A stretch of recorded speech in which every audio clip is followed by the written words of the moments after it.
High-quality drinking water is essential for your everyday peace of mind.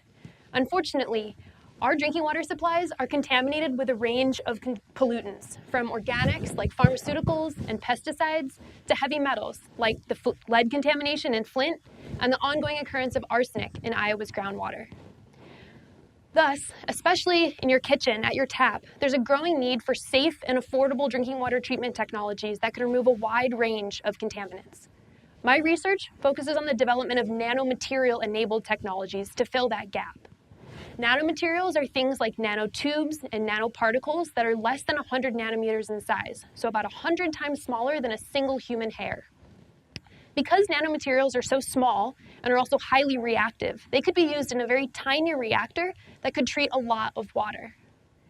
Design of that reactor is the main challenge in applying nanomaterials practically for drinking water treatment.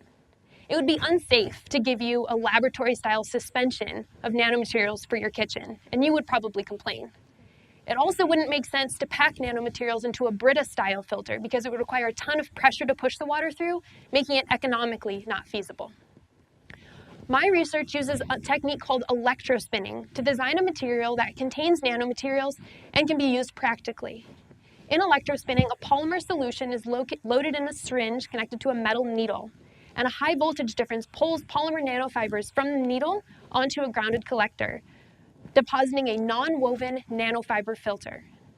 That non-woven nanofiber filter is nanoscale, so it can be used in a very small reactor. And because it's non-woven, you can push water through very quickly without using a ton of pressure. We also can include things like nanoparticles in that polymer precursor, making a hybrid nanocomposite, where we have nanoparticles embedded in each of our nanofibers.